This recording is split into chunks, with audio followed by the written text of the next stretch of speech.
오늘 차량 소개해드릴 차량은 팰리세이드 9용이에요. 이 차 같은 경우가 저도 굉장히 좋아하는 차량인데 2018년도에 일단 출고가 됐죠. 출고됐는데 대부분 2020년식으로 제가 돼 있는 걸로 알고 있거든요.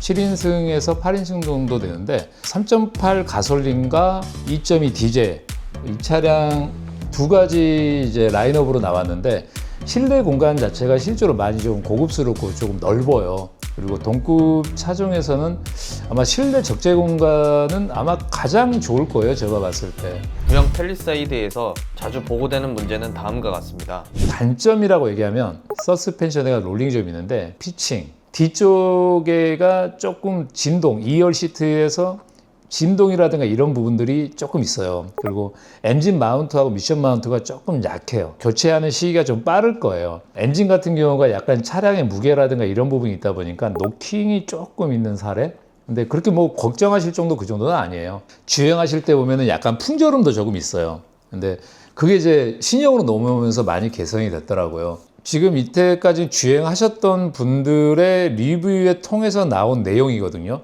근데 그게 이제 비교 대상이 어느 차량인지도 모르겠어요. 근데 제가 직접 시운전을 해보고 제가 느껴본 걸로 말씀드리면 1세대도 굉장히 괜찮습니다. 퀄리티가 높아요. 이 차 같은 경우는 몇 가지만 저희가 보니까 미미에 대한 부분요. 마운트라고 얘기를 하죠. EGR 쿨러 전 잘 막히는 스타일이에요. 단거리만 운행하시는 분들은 꼭 장거리 운행하셨을 때 DPF 그 카본 클리닝제라든가 DPF 클리닝제 같은 게 있잖아요. 요즘에 불스 원샷이라든가 다른 제품도 거의 뭐 대동소이하기 때문에 그걸 꼭 넣어서 3개월에 한 번씩은 꼭 해주는 것을 제가 추천드리고요. 30분 이상 2000rpm을 좀 넘겼으면 좋겠어요. 그러니까 2000rpm을 고속도로에 넘기기 힘들단 말이에요. 그럼 단수를 한 단 내리세요. 그래서 2500, 3000rpm 정도에서 30분 정도 주행하는 걸 저희가 추천을 드리고, 그리고 그 안에서 실제로 이제 부동이 터지는 경우도 있어요. 부동이 터지는 이유는 왜 그러냐면 카본 찌개에 막혀 있으니까 열이 올라가니까 그러는 거예요. 그래서 꼭 그 3개월에 한 번 정도는 DPF 클리닝을 하기 위해서라도 장거리 운행을 좀 많이 하셨으면 좋겠어요.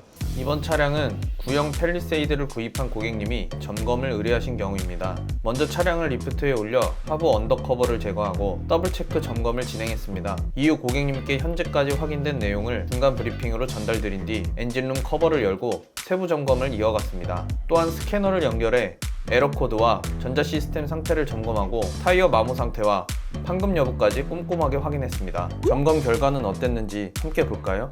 K카로 가입을 하셨고 K카 보험인데 작년 8월 달에 구입을 하셨대요. 실제로 지금 이제 성능 보증 기간이 이제 얼마 안 남다 보니까 저희 쪽으로 방문하셔가지고 지금 누유라든가 뭐 기능상의 문제 있는 것들을 조금 확인하셔가지고 서비스를 받으려고 저희한테 이제 의뢰하시게 되셨는데, 지금 현재 차량 상태는 누유, 인터쿨러 호스 쪽에 새는 부분하고, 그리고 어떻게 보면은 또 터보 쪽에서 새는 부분이라고 또 얘기하시는 분들도 있어가지고 몇 군데 들려서 확인해 봤더니 터보 인터쿨러, 그러니까 터보에 연결된 호스 거기 오링에서 새는 거예요. 제가 누차 말씀드리지만 외부적으로 새기는 힘듭니다. 깨지지 않는 이상은요. 대부분 뭐 배기 라인이나 흡기 라인 쪽으로 오일이 빨려 들어가서 머플러 쪽에서 어마어마한 연막 뿌리는 것처럼 그렇게 되지 외부적으로 새지는 않아요, 대부분이.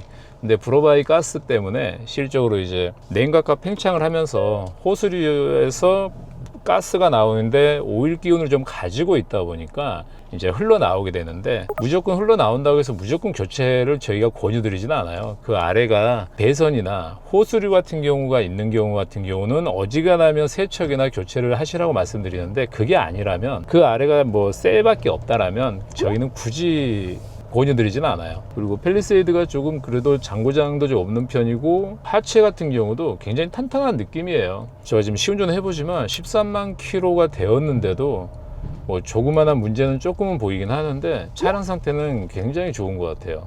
하체 서스펜션도 제가 봤을 때는 소음이 전혀 나지 않고요.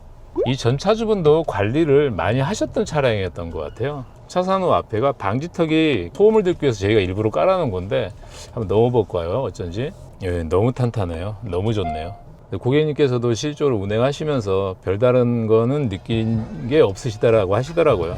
그리고 이 차 같은 경우는 저희가 점검 검진지를 보게 되면은 터보 쪽에 인터쿨러 호스에서 누유가 좀 있었어요. 근데 수리할 정도는 아니었어요. 아무튼 터보 인터쿨러 호스에서 그 항시 브로바이 가스 때문에 오일이 스며 나와요. 저희들이 교체를 권유드릴 때는 그 호스 아래가 오일이 떨어지는 부위가 배선이 있거나 안 그러면 호수류들이 있으면은 이거는 무조건 작업을 하셔야 돼요. 작업을 하는 걸 권유드리고, 이 차량은 그 밑에가 아무것도 없어요. 고압 펌프, 연료 디젤 차량이다 보니까 연료 고압 펌프 쪽에가 누유가 좀 있어요. 항시 다발승사래요.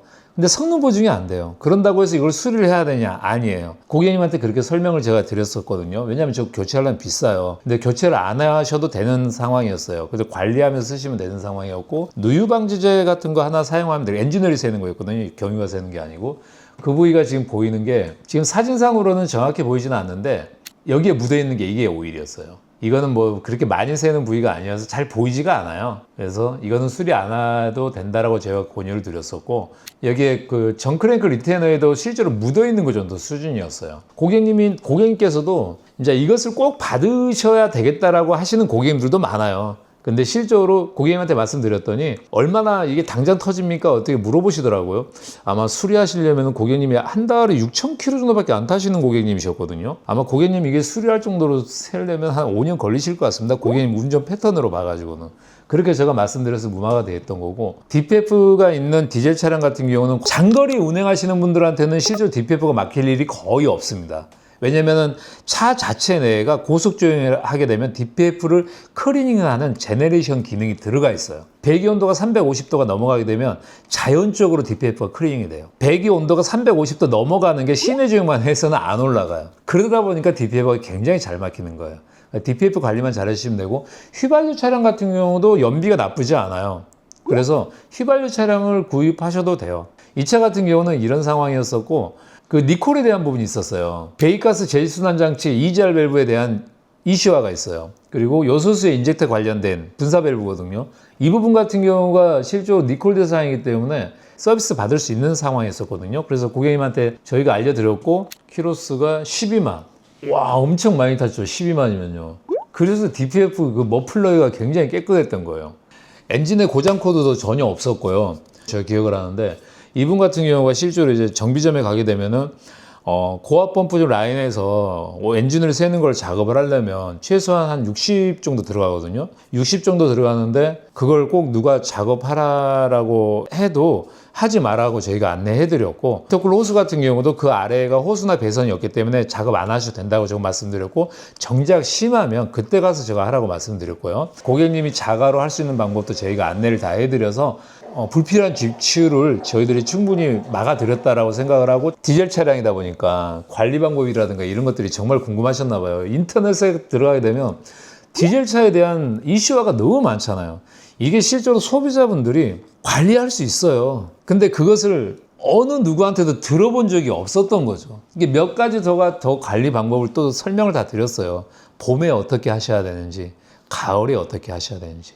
이런 부분들의 관리를 하게 되면 고장 나기 전에 고객님들이 예방정비 전부 할 수 있습니다. 근데 그것을 어느 누구한테 들어본 적이 없다라는 게 문제예요. 내려가셔가지고도 또 고맙다라고 또 인사 또 전화하시더라고요. 내려가시면서도 해보셨나 봐요. DPF 클리닝 그걸 갖다가 바로 사셨더라고요. 봤더니 고속도로 주행을 하고 나서 그 휴게소 들어갔을 때 조심해야 되는, 주행을 쭉 하다가 휴게소로 들어가잖아요. 엔진에 열이 어마어마하게 받았을 거 아니에요. 엔진 RPM 2500, 3000 RPM 썼으니까 엔진 RPM을 높이는 게 가장 중요합니다. 약품을 쓰는 것도 중요한데요. 엔진 RPM을 높여야 돼요. 시내 주행했었던 분들은요. 장거리 운행하신 분들은 굳이 그럴 필요가 없어요. 시내 주행했던 차량들이 대부분 연소실 온도가 1500도, 2000도밖에 안 올라가요. 그리고 배기온이 300도가 넘어가질 않아요. 그러다 보면은 엄청나게 카본 찌꺼기가 많이 쌓여요. 근데 고속 주행을 할 때 확장제를 넣고요. 그러니까 DPF 클린저를 넣고요. 고속도로에 달릴 수 있는 게 2000rpm 정도밖에 안 된단 말이에요. 그 온도를 넘겨야 돼요. 그러면은 단수를 내려요. 단수를 내려가지고 2500이나 3000rpm을 30분 정도 주행을 하세요. 그러고 나 정상적으로 하시면 돼요. 그러면서 차에 있는 제너레이션 기능이 발동도 되지만 배기 온도가 훨씬 더 올라가요. 뭐 400도, 500도까지 올라가겠죠. 그러면 더 잘 태워지겠죠. 그래서 그런 식으로 하시는 거. 3개월에 한 번 정도 시내 주행만 하시는 분들은. 그리고 겨울이 지나잖아요. 겨울이 지나게 되면은 아마 24,000, 25,000 정도 할 거예요. 물과 수분을 섞어주거든요. 그 메탄올이어가지고. 그래서 그걸 넣으셔가지고 겨울 지나고 나면 꼭 하나 넣어주세요. 그렇게 관리해 주시면 큰 문제 없어요. 디젤 차량들은 그런 식으로 관리해 주시는 걸 저는 추천드릴 것 같습니다. 차량은 똑같아 보이지만 주행 거리와 관리 상태에 따라 필요한 점검과 관리법은 달라집니다. 차산후는 차량마다 다른 상태를 고려해 맞춤형 관리법을 제공하며 합리적인 비용으로 차를 더 오랫동안 안심하고 타실 수 있게 도와드립니다. 차산후가 강점이라면은 제가 경험했던 걸 토대로 고객님들한테 자가로 관리할 수 있는 방법을 저희가 설명을 다 드리거든요. 고장 나고 나서는 이제 늦었어요.